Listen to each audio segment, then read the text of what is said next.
Good day, everyone. I am the first reporter in assessment in online and blended learning environment. So this is the other topics in Proof Edu 12.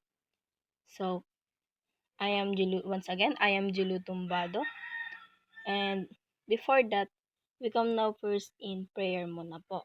So in the name of the Father, the Son, the Holy Spirit. Amen. So dear God, bless our online class today and sa mga makakapanood nito, and we ask for your blessing that you would guide our minds and hearts as we learn today. Amen. In the name of the Father, the Son, the Holy Spirit. Amen. So, before tayo pumunta sa lesson proper, magkakaroon muna po tayo ng motivation. So, I will show some question and answer if it is online or blended learning. So, the first question is, what types of learning allows students to attend classes virtually using digital platforms? So, the answer po niyan is online learning. So, kaya naging online learning po kasi they attend the class virtually. Kumbaga po, ginagamitan po ito ng technology through the internet po. So, the second question po is, which learning method combines modes of learning that use technology to facilitate education? So, the answer is blended learning po. Kaya po sinabing blended learning kasi this is the method combines mode of learning that use technology and also they use also through internet po. So, the third question is, what are the two common modes of learning that use technology to facilitate education? So, the answer is online learning and blended learning. So, kaya po nasabing online learning and blended learning kasi po, this is the two common modes of learning na ginagamitan ng technology and the use of internet po. The fourth question po is, which learning approach became widely adopted during the COVID-19 pandemic to ensure education continued? So, ang answer po dito is online learning. Kaya po naging sabing online learning kasi po nung pandemic po baga is hindi po nagpapapasok ng mga estudyante kasi nga po may COVID-19 and pandemic po nito that time. And the last question is, which learning approach allows students to engage in self-paced online lesson while still attending some in-person classes? So, the answer po ito is blended learning po. Kasi po, pwede ka po maka-attend ng online class and face-to-face classes. So now we come now in objectives po. So at the end of the lesson, the students should be able to first is describe assessment in online and blended learning environment. Second is explain the importance of online and blended learning. Third is identify the advantage and disadvantage of online and blended learning. So before tayo pumunta sa lesson proper is magkakaroon muna po tayo ng activity, which is the activity po is write a reflection about assessment in online and blended learning po. So, dumako na po tayo sa lesson proper. So, what is assessment? So, the assessment is the process of gathering evidence of students' performance over a period of time to determine learning and mastery of skills. The overall goal of assessment is to improve student learning and provide students, teachers, and even parents with reliable information regarding student progress and extent of attainment of the expected learning outcomes. So, in this assessment po is yung assessment po is the gathering evidence or performance of the candidate for example, of the candidate and para na din ma-improve yung students or candidates kung ma-improvement ba sa ginawa nilang assessment. Assessment also is a systematic process used to measure student learning categorized into formative is ongoing, guiding learning, and summative final evaluation of achievements. So the formative embedded assessment, where students and teachers collaborate to track progress, is particularly effective in improving learning outcomes. So this assessment, they have two categories of assessment.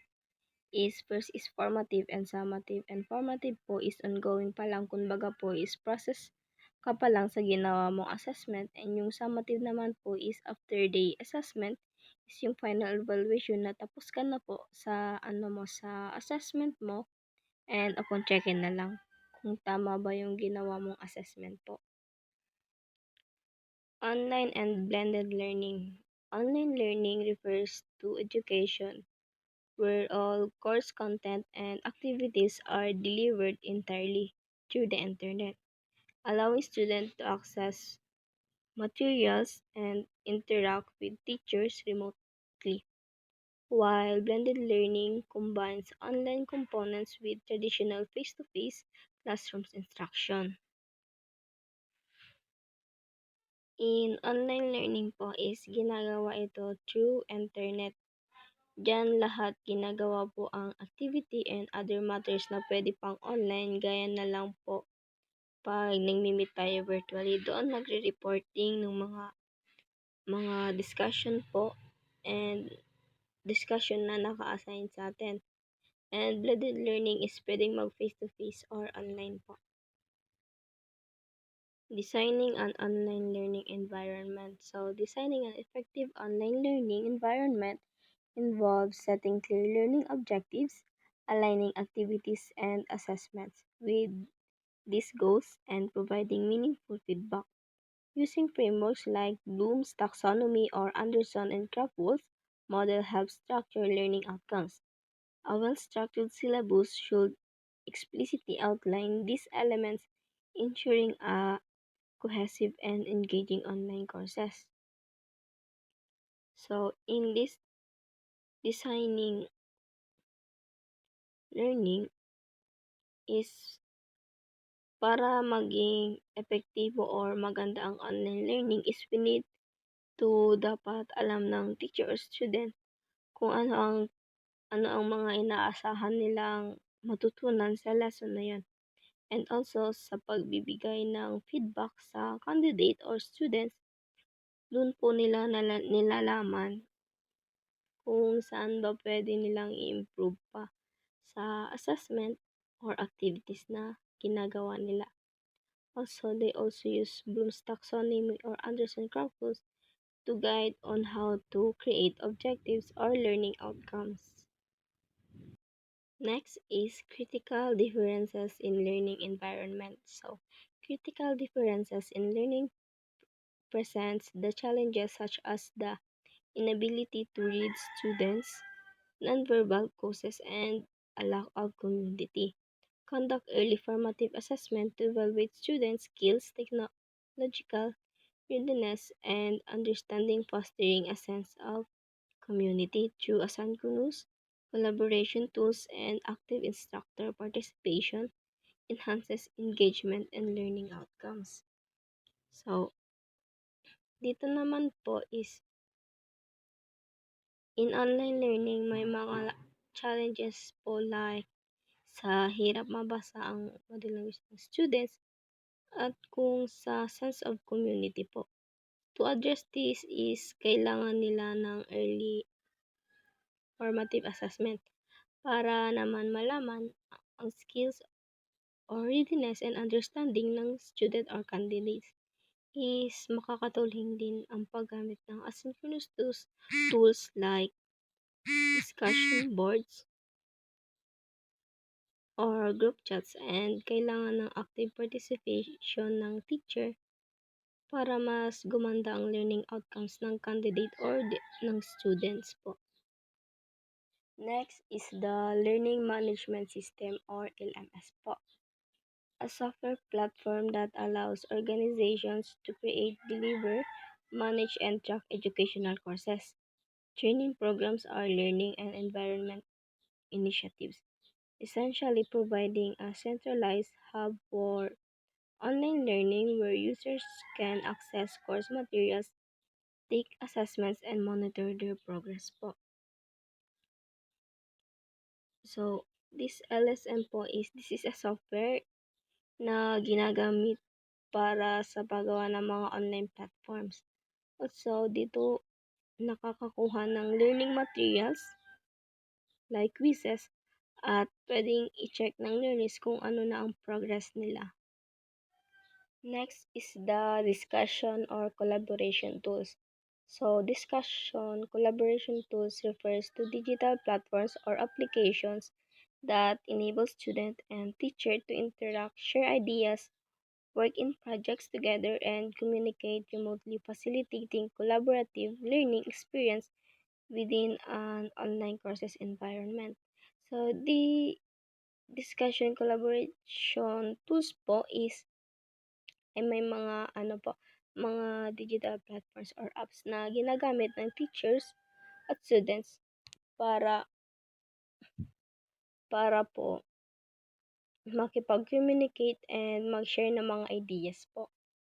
And the student feedback tools refers to digital platforms or systems that allow students to provide feedback to their teachers or instructors regarding their learning experience, typically including features to rate the quality of teaching, courses, content, assignments, and overall class satisfaction, offering valuable insights for improvement. So, the student feedback naman po tools ay may mga digital platforms kung saan pwede silang magbigay ng opinion and mga student tungkol sa kanilang mga experience during the discussion or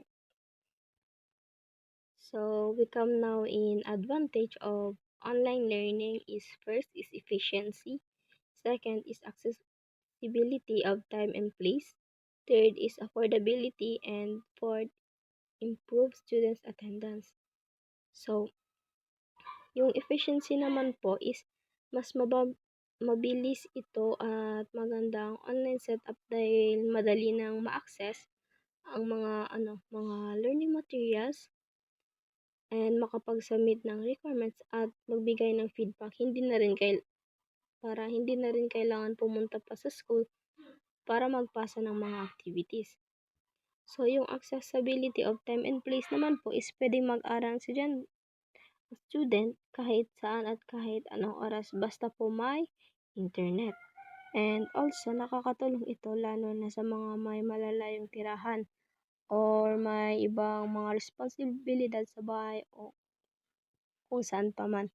And the affordability naman po is mas tipid ang online learning dahil hindi na kailangan nilang gumastos ng pamasahe ng pagkain sa labas o magpa-print ng mga materials is kadalasan is digital na lahat ginagamit gaya ng cam scanner is ini-scan na lang nila yung mga activities na ginagawa nila. And the fourth po is the improved student attendance. Dahil dito is flexible ang oras nila at hindi na kailangang bumiyahe pa ng mga malalayo, lalo na po ngayon na sobrang init pa naman po. So, we come now in disadvantage of online learning naman po. So, first is inability to focus on screen, technology issues, and manage screen time. So, yung inability to focus on screen po is karamihan sa mga student is nahihirapan mag-concentrate kapag matagal nang nakatutok sa screen sa cellphone nila. And also, nagkakaroon ng mga distraction sa paligid nila tulad ng mga social media o ingay sa bahay or sa kalsada. And the technology issues naman po is disadvantage po is hindi lahat ng students ay may maayos na internet connection o gamit na device tulad ng laptop or cellphone po. And kapag may problema naman po sa internet, nahihirapan silang makasabay sa klase. And the third is manage screen time. So, mahirap po ditong kontrolin ang oras sa harap ng screen, lalo na po baga kung yung class mo po is straight po. Halimbawa po, 1 to 4 is may nahihirapan po talaga sila dahil po, kumbaga po, kapag nasobrahan ng screen time is pwedeng makaapekto sa mata and pananakit ng ulo po. So, the next reporter po is Mr. Christian Samar po. So, good day everyone. Again, this is the continuation, the topic of Miss Tumbado. So, the topic is all about student assessment and a blended learning environment. So, discover how to optimize student assessment and blended learning, balancing traditional methods with innovate digital tools for effective evaluation. So, ano ba ang student assessment sa blended learning? So, ang assessment is ito yung uri ng pagtatasa or process ng mga student kung gaano sila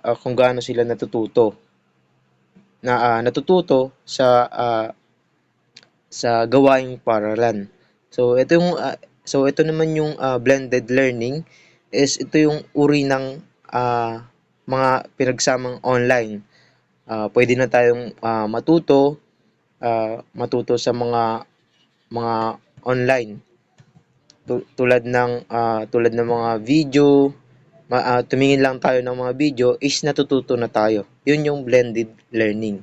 Hindi lang pang face to face natututo tayo, kundi dahil sa mga teknolohiya is natututo na tayo. Mga online quizzes, reflection, video presentation, discussion board. So, yun. So, the next slide. So, this is the importance of blended learning. So, the first bullet is enhance student engagement through interactive online activity. So, ito naman yung bakit nga ba mahalaga ang blended learning sa ating mga student? Dahil sa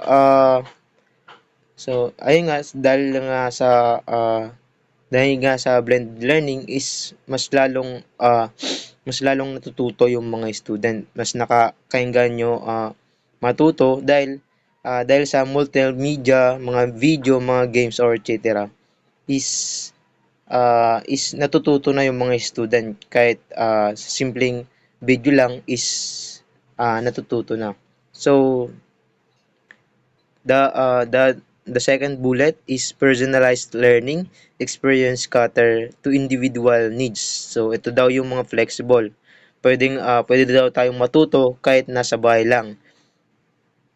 Kasi nga dahil sa blended learning. So increase access to resources and learning opportunities. So ito naman yung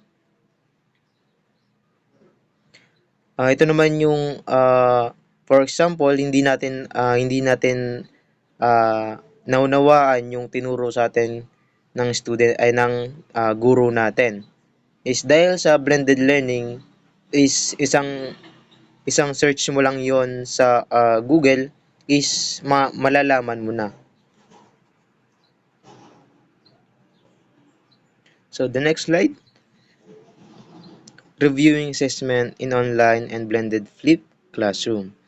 So this study investigated the guiding principal practices and challenge of assessment in online and blended flipped classroom approaches to higher education. It proposes of generic model of teaching, learning, and assessment, including example of activities and corresponding assessment task. So paano ba ang question dito is paano ang pagtatasa sa blended at flipped classroom?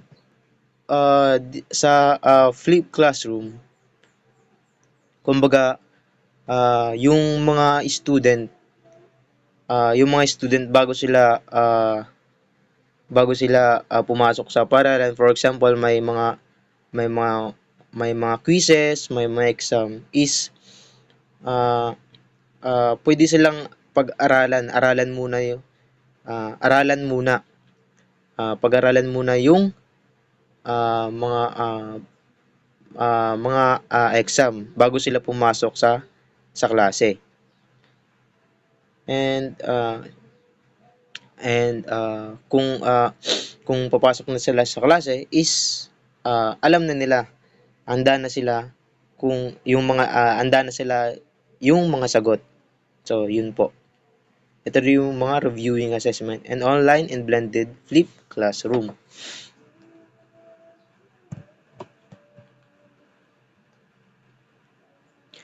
So the next slide is a systematic review and blended learning.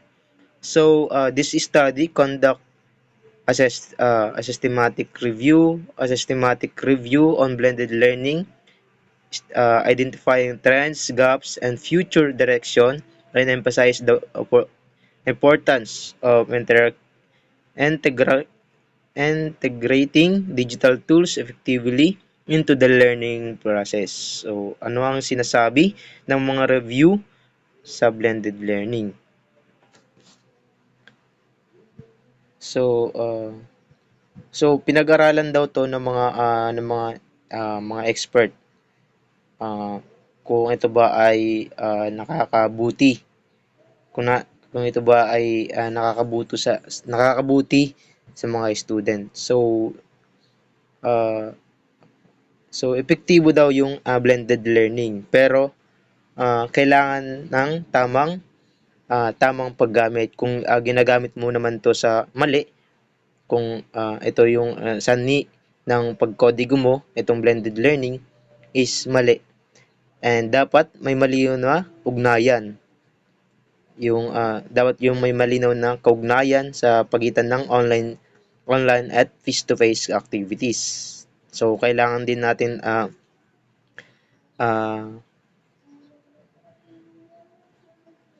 kailangan din nating mag-training pa na mas lalo para sa mga guro, para ma-maximize yung itong blended learning na to na sinasabi.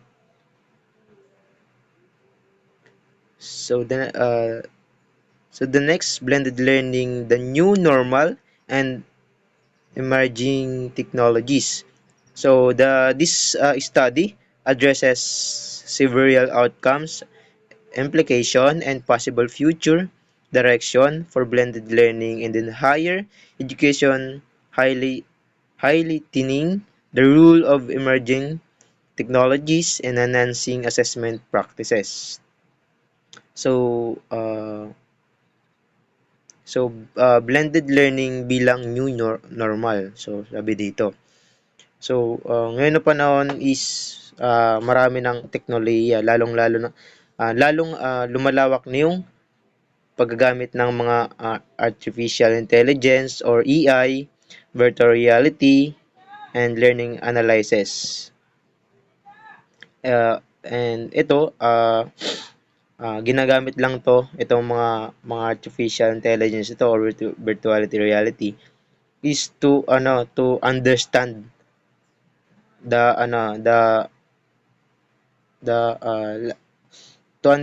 na yung mga tinutukoy ng mga guro para mas lalo pang maintindihan ng mga student. So the next slide is evaluating blended learning effectiveness and empirical study. So this empirical study examining the positive effect of blended learning on student engagement, academic performance, and satisfactory, providing insight into effective assessment and strategies. So paano ba ang so ano ba yung resulta ng mga empirical study? And paano ba tumataas yung empirical study? So the first is tumataas yung participate ng mga student kapag mga online. For example na lang pag may mga online Google Meet, 'di ba? Mas yung participant natin is mas lalong tumataas, kumbaga mas lalong tumataas siya kasi nakakakodigo ba tayo pag sa mga online activity. And the second, mas mataas yung mga performance kumpara sa mga face-to-face classes. And mas nasisiyahan yung mga student dahil mas interactive daw yung aralin. So, yun. Siyempre, kahit tayo is mas pipiliin natin na online ah, online class, di ba? So, the next slide, the effectiveness of blended learning of student academic achievement.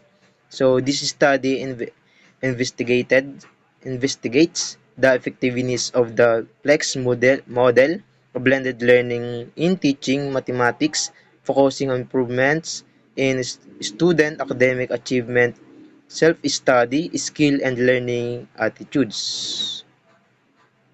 So ito naman yung tungkol sa matematika or blended learning sa mathematics.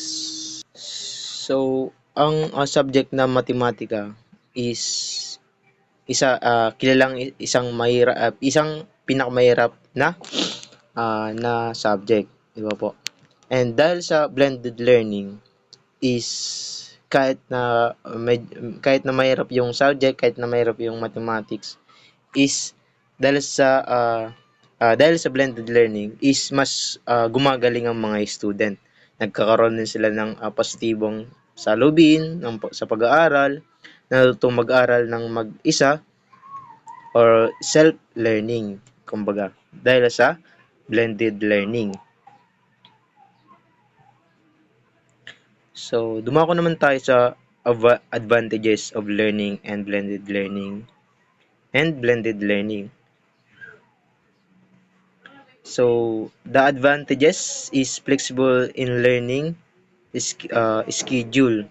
So, dahil daw sa ito naman yung advantages sa mga blended learning. Kahit ito flexible, pwede kahit anong oras, kahit anong araw, kahit anong minuto is kaya natin mag-aral kasi dahil sa blended learning. And variety of multimedia resources. So, mas interactive daw at hindi boring. And personalized learning paths. Mas may access daw na resources tulad ng mga video or article, natututukan yung mahina sa personalized learning. So, ito naman yung disadvantages of learning and blended learning. So, mga kahinaan o disadvantages. So, the first is requires strong self-discipline.